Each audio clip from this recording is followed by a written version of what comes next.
Assalamualaikum warahmatullahi wabarakatuh. Kembali lagi di channel Psikis Lo Kena. Ketemu lagi dengan saya Uci di Psikis Lo Kena kali ini, yang akan membahas tentang salah satu urban legend atau makhluk halus yang lagi viral, yaitu lampor. Sobat Psikis semua, ada yang tahu nggak? Lampor itu apa sih? Sebenarnya untuk saya pribadi, lampor itu juga merupakan sesuatu yang baru, karena memang saya tinggal di Jawa Barat, sedangkan mitos lampor atau urban legend lampor itu berasal dari daerah Jawa Tengah. Nah, jadi setelah diselidiki, lampor itu adalah hantu penculik anak kecil. Biasanya kalau orang tua zaman dulu itu suka melarang anak-anaknya untuk bermain di saat maghrib dan menakutinya dengan bahasa begini, jangan main maghrib-maghrib, nanti diculik lampor loh. Nah, seperti itu.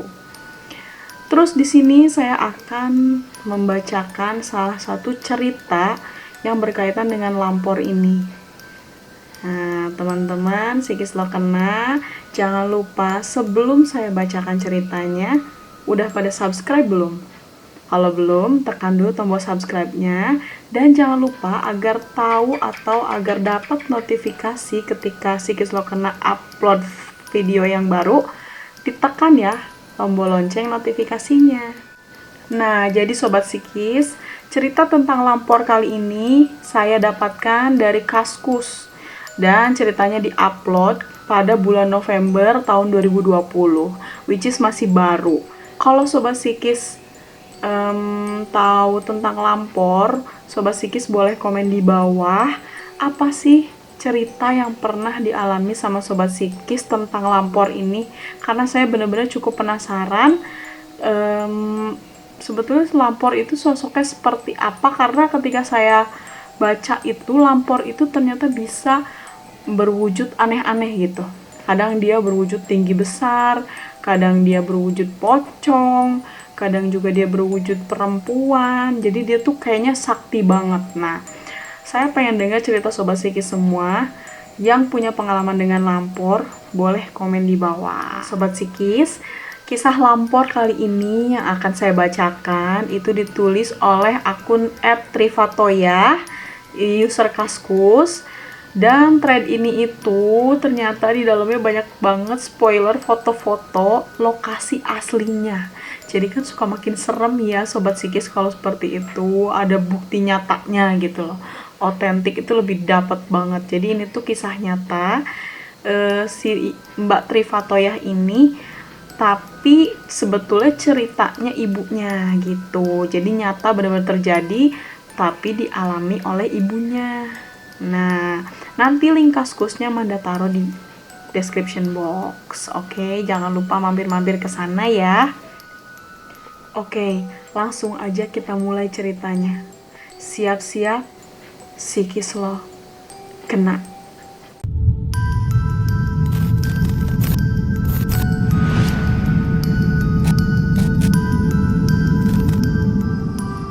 Psikis Lo Kena. Setiap kali aku melewati rumah dinas perhutani itu, bulu kuduku selalu meremang. Teringat cerita nyata ibuku dulu. Waktu itu, ibu pulang dari Pasar Doro, Pekalongan. Karena sudah lepas maghrib, tidak ada angkot lagi yang melewati desa kami. Ibu bersama kakak perempuannya, mereka berdua pulang dari pasar yang jaraknya kurang lebih 1,5 km dengan berjalan kaki. Malam itu malam Jumat Kliwon. Kakak beradik itu sebenarnya takut, tapi gimana lagi?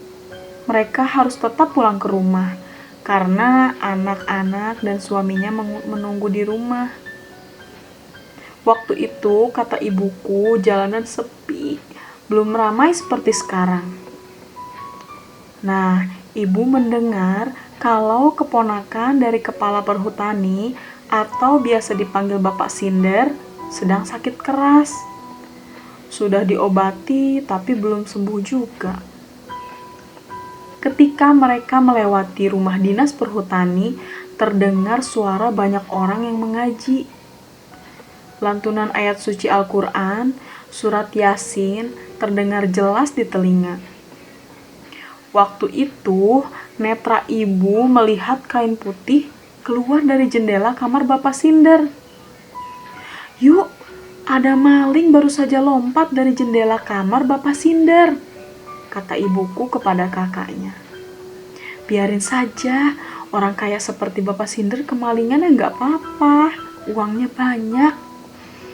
"Iya yuk, tapi kok merinding gini ya?" Sudah, cepet jalannya, biar cepet sampai rumah," kata kakaknya ibuku.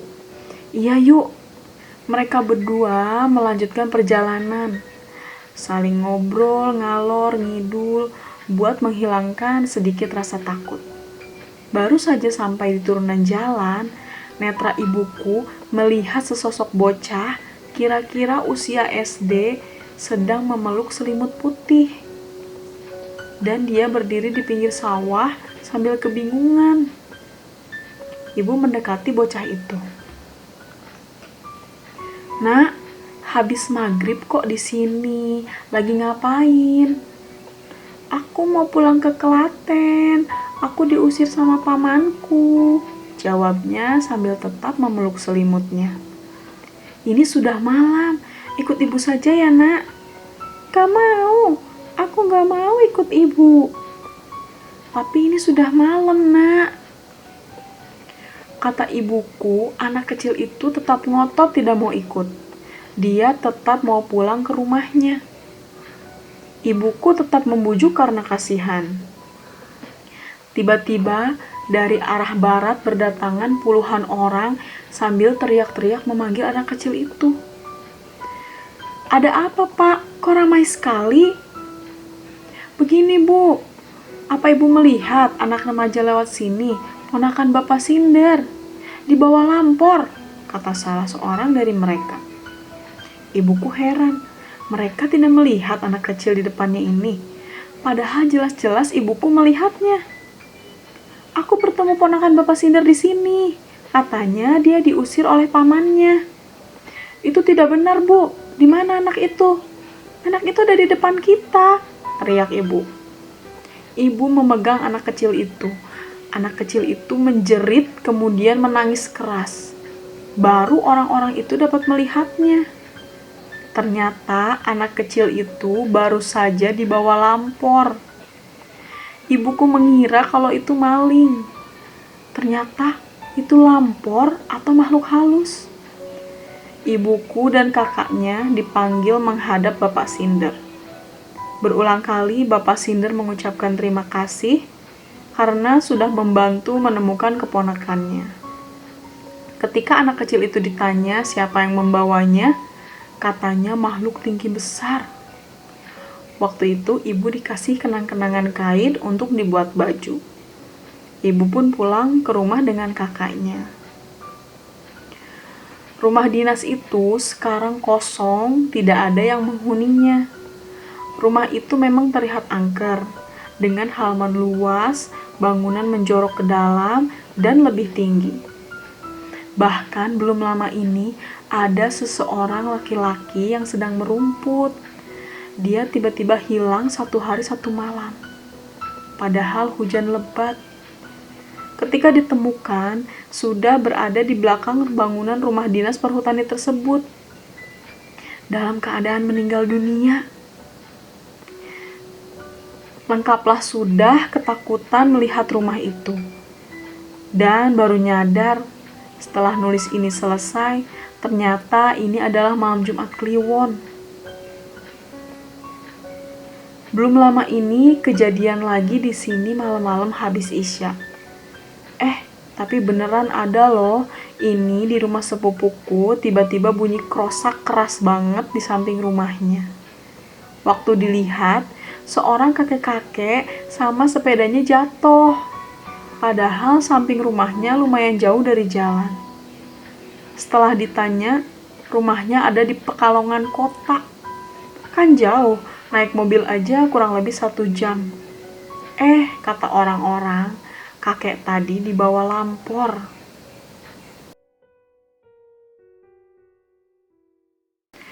Nah, jadi itu dia cerita tentang lampor di thread Kaskusnya Mbak Trivatoya.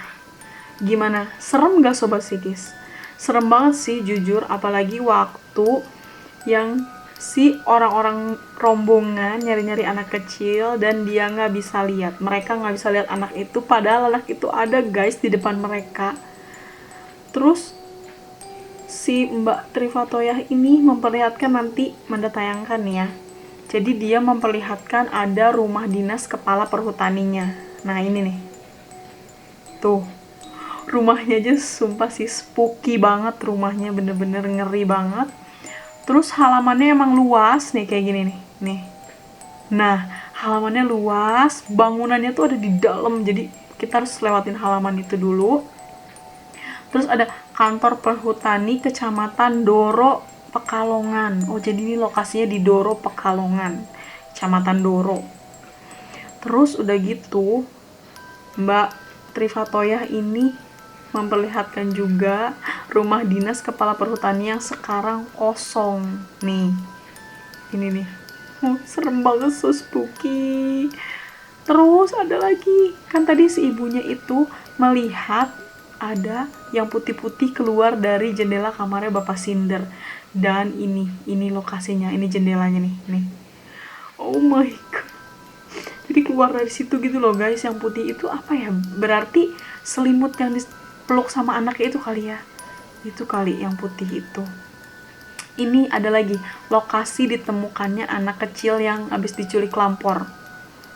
Kebayangkan dia lagi duduk di situ tuh di perbatasan sawah itu sambil memeluk selimut warna putih. Gak kebayang sih jujur diculik lampor kayak mana rasanya, jangan sampai guys. Tapi kakek-kakek juga bisa diculik lampor ya. Tadi di akhir kisah itu Mbak Trivatoya itu bilang ada kakek-kakek juga yang diculik oleh lampor. Wah, epic sih guys lampor ini guys. Jadi nggak cuma anak kecil aja yang bisa diculik lampor, kakek-kakek pun bisa diculik lampor. Oke, kayaknya cerita tentang lampor sampai di sini dulu. Jangan lupa loh, saya pengen banget denger cerita Sobat Psikis semua tentang lampor yang pernah kalian alami di kolom komentar. Terus jangan lupa komen juga mau bahas cerita tentang apa. Dan akhir kata, kalau misalnya konten ini masih belum spooky atau masih banyak kurangnya, mohon maaf ya. Karena baru merambah di dunia kayak gini, apa namanya, presenting atau storytelling gitu.